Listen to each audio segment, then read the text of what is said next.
kita kepada perbincangan dalam tajuk ini.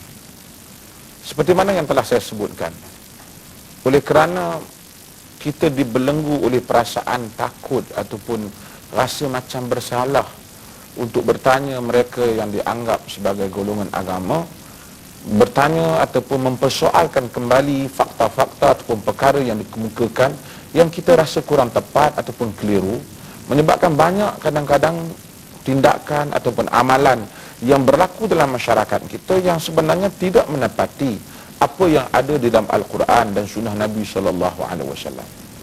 Sebagai contoh yang mudah yang mungkin boleh kita buat ialah umpamanya apabila berlakunya kematian, Nabi SAW ajar orang Islam supaya mempunyai sikap persaudaraan, tolong-menolong, bantu-membantu, menolong yang susah. Sebab itu apabila meninggalnya Ja'far bin Abi Talib dalam hadis yang diriwayatkan oleh Al-Imam Al-Baihaqi namanya, Nabi SAW menyuruh para sahabat radhiyallahu anhum membuat makanan menghantar kepada keluarga Ja'far, yakni keluarga si mati, bagi meringankan bebanan mereka. Nabi kata, isna'u li ali Ja'far ta'aman qad ja'ahum ma yashghuluhum. Kamu semua buat makanan untuk kaum keluarga Ja'far kerana telah datang kepada mereka perkara yang menyusahkan mereka. Dalam arti kata lain, masyarakat Islam sekeliling bila ada kematian akan memberikan support di sudut moralnya, di sudut perasaannya, di sudut keuangannya, pertolongannya. Mereka tidak sepatutnya pergi kepada keluarga si mati dan berkata, berapa banyak belanja yang nak dikeluarkan, berapa banyak duit yang awak sanggup beri kepada kami untuk menguruskan mayat ini. Dan ini semua berlaku dalam masyarakat kita, sehingga kadang-kadang apabila berlaku kematian seakan-akan satu projek untuk banyak pihak mendapat berbagai-bagai upah, sehingga sembahyangnya diupah, itu ini dia mendapat uang, keluarga si mati membelanjakan dengan kos yang tinggi untuk menguruskan jenazah. Berpadalah jika nak diuruskan itu kain kapan ataupun urusan-urusan seperti menggali pengumuman jenazah, itu mungkin menasabah. Tetapi bayaran yang itu ini yang diambil dan akhirnya diperolehi oleh poket orang tertentu yang mengambil kesempatan sehingga mereka setengahnya merasakan bahawasanya kalau ada kematian itu barangkali satu keuntungan kepada mereka kerana adalah uang sampingan yang boleh mereka perolehi. Saya fikir masyarakat kita patut membetulkan hal ini. Hal ini tidak betul, tetapi kita tidak berani mempersoalkannya. Sebab apabila perkara itu dilakukan oleh golongan yang dianggap agamawan, maka kita mendiamkan diri. Dahulu juga sama, ada mandi safar dan seumpamanya. Oleh kerana hal itu dilakukan oleh golongan agamawan, kita diamkan. Cuma Alhamdulillah hari ini dia berubah dan banyak yang sudah dibuang. Tetapi apa yang saya nak jelaskan, kita dalam agama tidak pernah mengajar kita bahawasanya kita memberikan nilaian kemaksuman kepada mana-mana individu selain daripada Nabi SAW, sehingga tindakannya itu kita tidak ada hak untuk bertanya, benarkah begini? Inikah Islam? Inikah apa yang disebut dalam Al-Quran? Inikah yang diajar oleh Nabi SAW?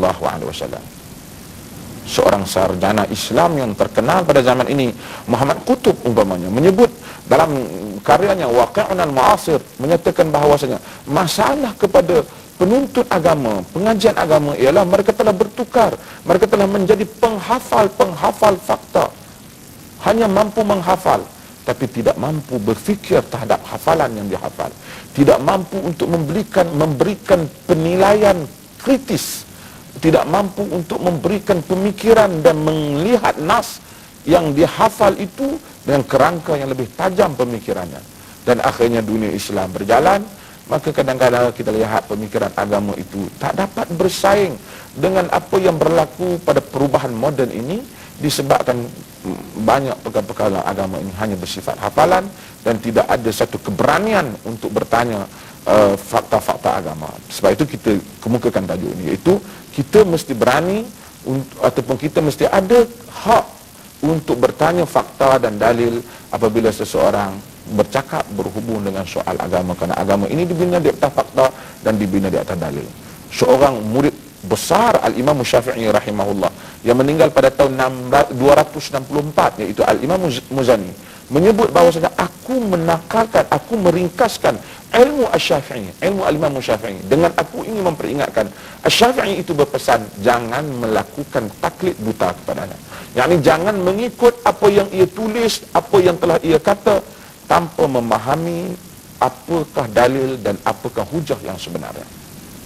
Alhamdulillah, mudah-mudahan kita dapat mengambil manfaat daripada perbincangan ini, membuka minda kita, supaya kita dalam agama ini lebih luas, lebih ada hak. Kita tidak ada apa yang dikatakan dalam agama, barang siapa yang banyak bertanya maka lemahlah imannya. Ini tidak pernah ada dalam agama. Siapa yang bertanya itu tanda ia mencari, dengan bertanya dengan keikhlasan, kejujuran untuk mencari kebenaran. Sebenarnya dia adalah insan yang cuba untuk memahami agama Allah Subhanahu wa taala dengan cara yang sebenar, iaitu mengikut dalil dan hujah. Mudah-mudahan Allah Subhanahu wa taala merahmati kita dan perbincangan kita pada hari ini. Sekian, wassalamualaikum warahmatullahi wabarakatuh. Yang benar tetap benar. Berkata benarlah walaupun sukar, kerana pada yang benar adanya sinar. Yang benar tidak boleh diganti tukar, sekalipun cuba disangkar oleh yang makar. Kerana yang benar itu benar, sekalipun ada yang bersikap hambar. Hantarlah bicara yang benar, agar mengalir ke setiap alur dan datar, ke hutan belukar dan payah terbiar, ke desa yang pudar dan bandar yang besar. Nyatakan yang benar di daerah yang hambar dan kota mekar, di akbar tersiar, juga TV dan radio terpancar, untuk si miskin yang terlantar dan si kaya yang tersandar. Cakaplah yang benar walaupun tidak dibenar, sekalipun disanggah tegah, disambar kasar. Kerana Tuhanmu adalah Tuhan yang maha benar, Rasulmu ialah obor sabar cahaya sinar. Buat yang benar, maka yang benar itu tetap benar.